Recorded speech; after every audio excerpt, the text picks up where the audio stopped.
የህወሓት ወታደራዊ መረጃ ወይንም ስለላ ኃላፊ ኮሎኔል ተወልደ እንበብ ከኃላፊነታቸው ታገዱ።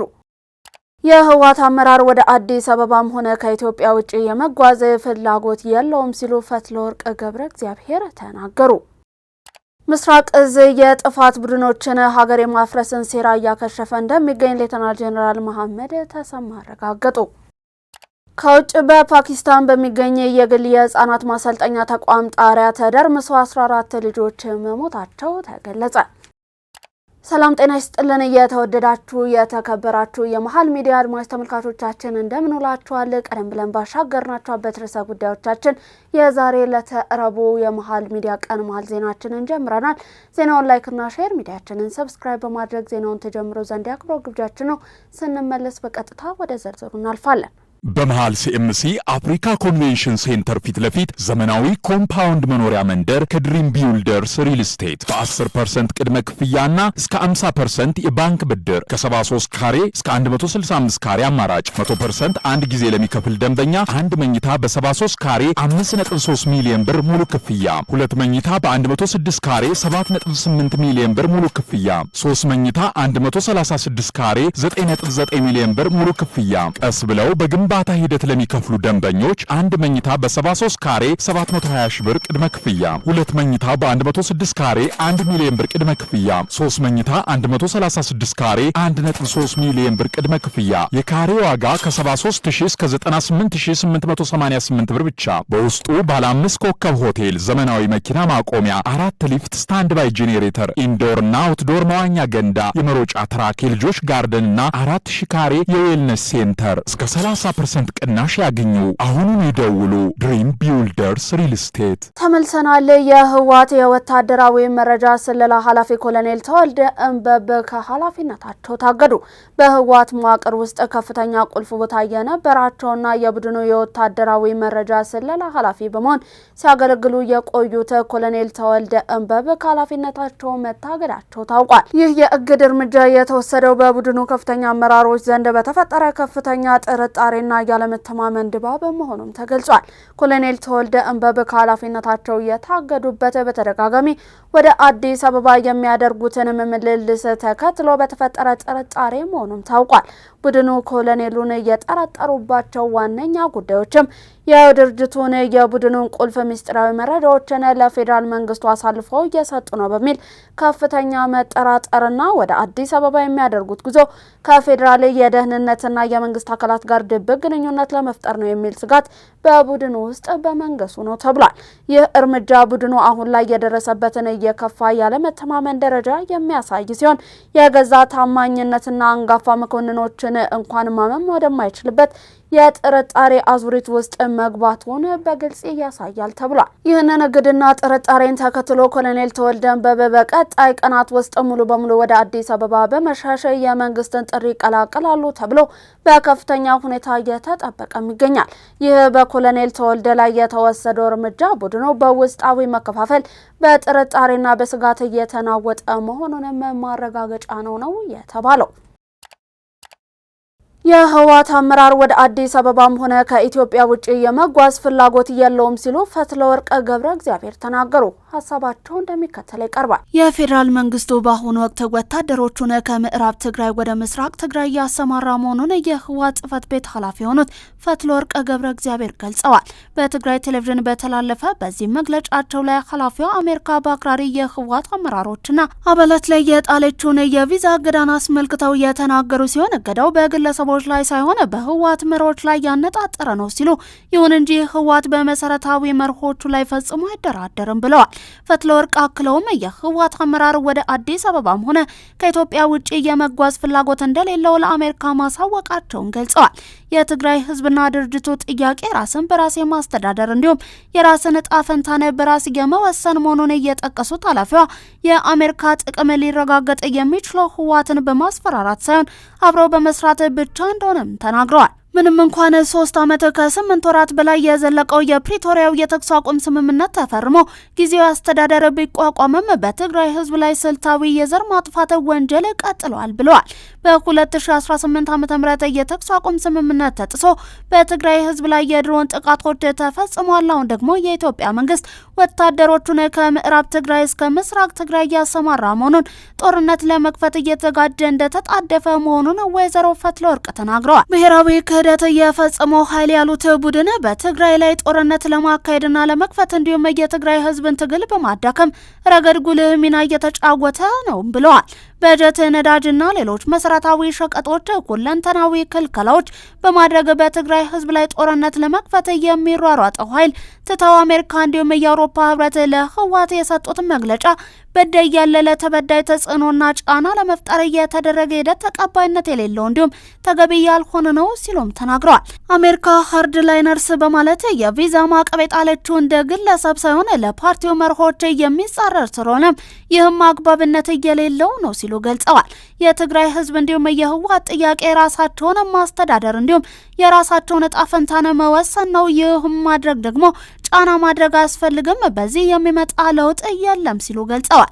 የአሜሪካ ጥቅም የሚረጋገጠው ህወሓትን በማስፈራራት ሳይሆን አብረው በመስራት ነው ሲሉም በመግለጫቸው ጠቅሰዋል።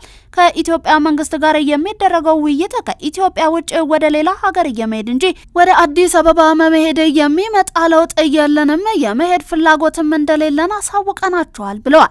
ስለዚህ የትግራይ ህዝብ መሰረታዊ ፍላጎቶች ላይ አንደራደሩም ሲሉ አክለዋል። የአውሮፓ ህብረት ትግራይ አንድ ትይዩ ምክር ቤት አቋቁሟል ብሎ የሰጠው መግለጫ የተሳሳተ መረጃ ሊሆን ነው። በትግራይ ህዝብ የተመረጠ አንድ ምክር ቤት ብቻ ነው ያለው ሲሉም ተናግረዋል። በተለያዩ የሚዲያ ተቋማት የወጣቶች አፈሳ እየተካሄደ ነው ተብሎ እየተሰራጨ ያለው ሆን ተብሎ የትግራይን ትግል ለማዳከም ህዝቡን ለማሸበር እየተሰራ ሴራ ነው ሲሉም መረጃውን አጣጥለውታል። በትግራይ ውስጥ ሌላ ሽብርተኝነትን ለመፍጠር እያለመ ነው ብለዋል። በይደር ይቆይ የተባለው መንግስት ወደ ስራ መመለሱ በህዝቡ፣ በሰራዊቱ፣ በመንግስት እንዲሁም በህወሓት መካከል ያለው መናበብ በጥሩ ሁኔታ ላይ እንደሚገኝና እየሄደ እንዳለም አመልክተዋል። በከፍተኛ ችግር ውስጥ ያሉ ተፈናቃዮች በተቻለ ፍጥነት በአጠረ ጊዜ መፍትሄ ማግኘት እንዳለባቸውም እናስገነዝባለን ብለዋል። የትግራይን ህዝብ ህልውና ለማረጋገጥ ከትግራይ ውጭ ያሉ የትግራይ ተወላጆች ይሁን ያለውን አማራጭ ታግለን ማሸነፍ ስለሆነ ሁሉን አንድነታቸውን አጠናክሮ ሊታገል ይገባል ሲሉም ጥሪያቸውን አቅርበዋል። ምስራቅ እዝ የጥፋት ቡድኖችን ሀገር የማፍረስን ሴራ እያከሸፈ እንደሚገኝ ሌተናል ጀነራል መሐመድ ተሰማ አረጋገጡ። የምስራቅ እዝ ዋና አዛዥ ሌተናል ጀነራል መሐመድ ተሰማ እንዲሁም የእዙ ኮር አዛዦች በቋሪት እንዲሁም በገነት አቦ የተሰማራውን ሰራዊትን አበረታተዋል። በነበሩት 4 የተለያዩ መድረኮች ላይ ሌተናል ጀነራል መሐመድ ተሰማ እንደተናገሩት የውጭ ኃይሎች የተሻለች ኢትዮጵያ እንዳትኖር በሚያደርጉበት ዘርፈ ብዙ ጥቃት ማስቆም የምንችለው የነሱን ተላላኪዎችን ስንደመስስ ብቻ ነው ብለዋል። በየጥሻው ተሰግስገው የህዝብን ሰላም የሚያደፈርሱትን እንዲሁም ሰላማችንንና ልማታችንን የሚያደናቅፉ የጥፋት መልእክተኞችን በመደምሰስ ለጥፋት ቡድኑ ግዳጅ እንዲሁም ገንዘብ በመስጠት ጦር የሚያዘምቱብንን ታሪካዊ ጠላቶቻችንን ሴራ ማክሸፍ ይገባናል ነው ያሉት። የኮር አዛዥ ብርጋዴር ጀነራል አዲሱ መሐመድ ምስራቅ እዝ በየዘመናቱ ኢትዮጵያ በፈለገችው ቀጠና የተገኘ ክብሯን ያስጠበቀ እዝ መሆኑንም ተናግረዋል። አሁንም የጥፋት ቡድኑን ሀገር የማፍረስ እቅድን በማክሸፍ የተስተጓጎለውን የአማራ ክልል ሰላም እንዲሁም ልማትን መልሶ እንዲጠናከር በማድረግ የተለመደ ጀግንነቱን መቀጠሉንም አስገንዝበዋል። የኮር አዛዥ ብርጋዴር ጀነራል መላኩ ገላነህ ምስራቅ እዝ ሀገራዊ ተልዕኮን ከደረሰበት ህዝብ አስተዳደር እንዲሁም የጸጥታ ኃይል ጋር ተቀናጅቶ በፈጸመው ሰላም የማረጋገጥ እንዲሁም ህግ የማስከበር ግዳጁን በብቃት መወጣቱን አረጋግጠዋል። ሰራዊታችን ይህንን ተላላኪ የህዝብ ጠላትን በፍጥነት በማጥፋት የመደበኛ ግዳጅ ዝግጅት ለማድረግ መዘጋጀት እንደሚያስፈልገውም አመልክተዋል። ዘገባው የእዙ የሰራዊት ስነ ልቦና ግንባታ ነው። የሀገራዊ ምክክር ኮሚሽን የለያቸውን አጀንዳዎች ችግሮችን በውይይት በመፍታት ዘላቂ ሰላምና ልማትን ለማድረግ ያስችላል ሲሉ የጅማ ዩኒቨርሲቲ ምሁራን ገለጹ። ተጨማሪ ዘገባው እንደሚከተለው ተጠናቅሯል። ሐምሌ 8 ቀን 2018 ዓ.ም ለሚካሄደው ሀገራዊ ምክክር ጉባኤ ከሚቀርቡ አጀንዳዎች መካከል የሀገር ግንባታ፣ የመንግስት አደረጃጀትና ቅርጽ እንዲሁም የፖለቲካ ስርዓት፣ የፖለቲካ ውክልና እንዲሁም የምርጫ ስርዓት ይጠቀሳሉ።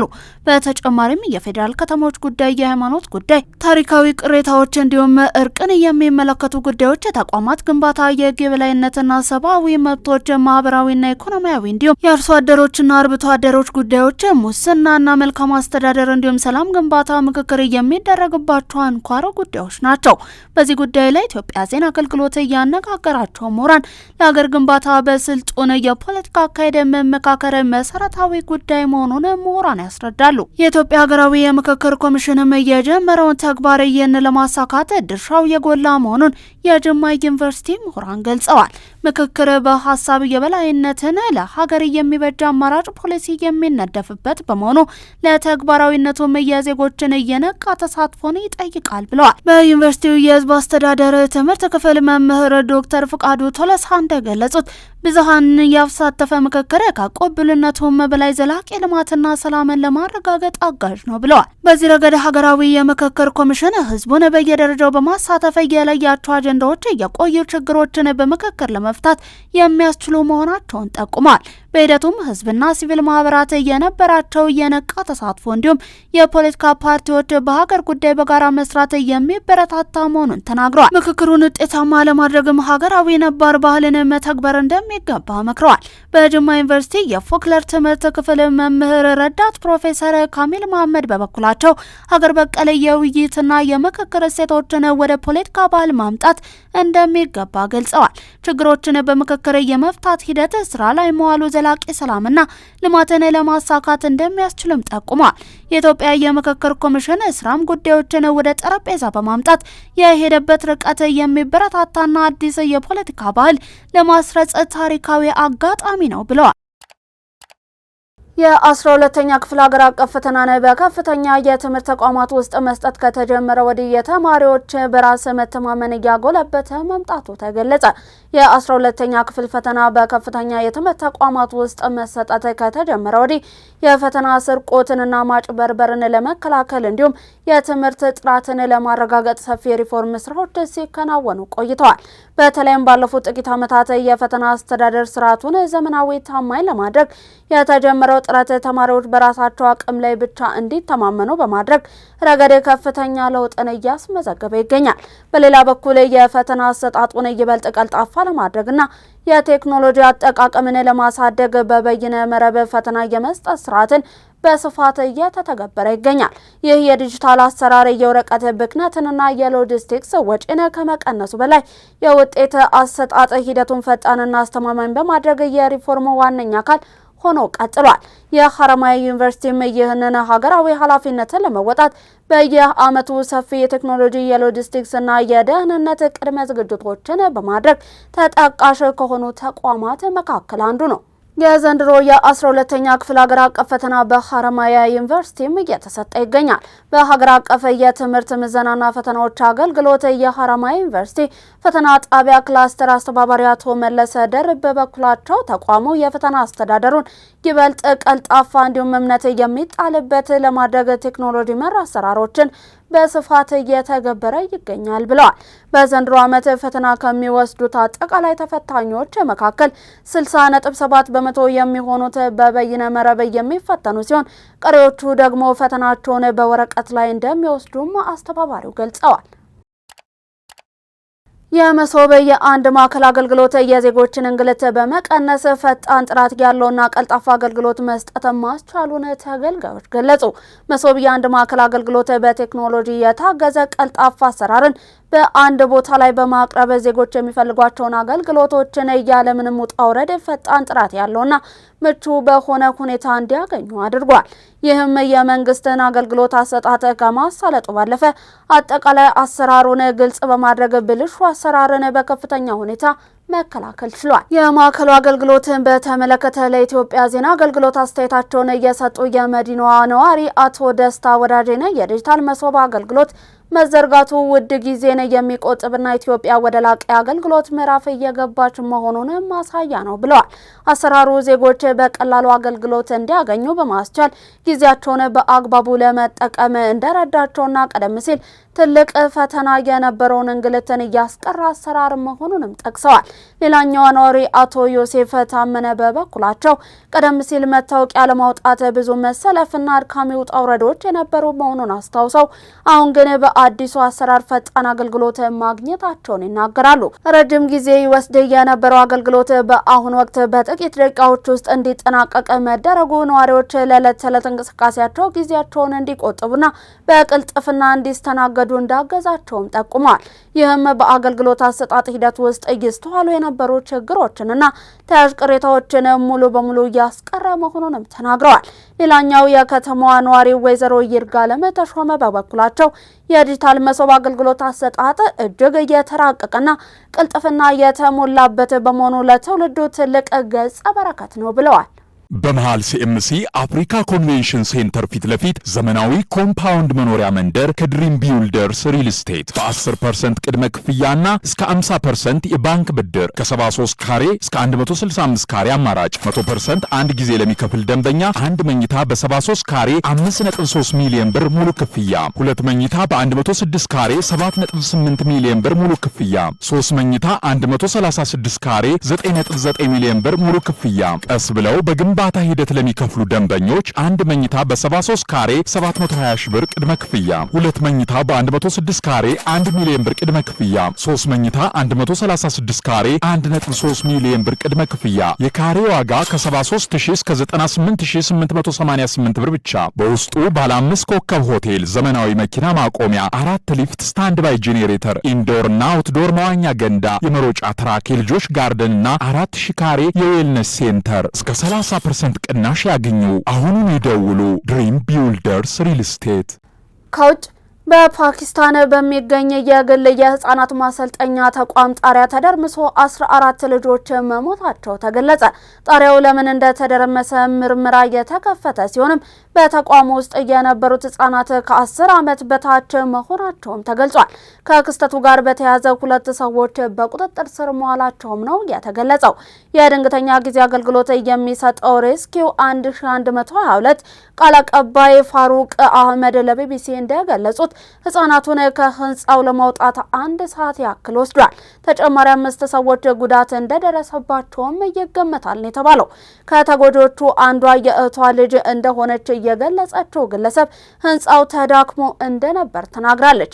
ልጆቹ እየተማሩ ሳሉ ለህንፃው ጥገና እየተደረገ አልነበረም ስትልም ትገልጻለች። ድንገት ህንፃው ተደረመሰ። የተወሰኑ ልጆች አናት ላይ ነው የወደቀው። ጣሪያውን ስለተጫኑት ተደርምሷል ሲልም ክስተቱን ይገልጻሉ። የፓኪስታን ጠቅላይ ሚኒስትር በአደጋው የተሰማቸውን ጥልቅ ሐዘንም ገልጸዋል። የአሜሪካው ልዩ ልዑክ ስቲቭ ዊትኮፍ እንዲሁም የፕሬዝዳንት ዶናልድ ትራምፕ የልጃቸው ባለቤት ጃሬድ ኩሽነር በዶሃ ከአደራዳሪዎች ጋር እንደሚገናኙ የኳታር የውጭ ጉዳይ ሚኒስትር ቃል አቀባይ ተናገሩ።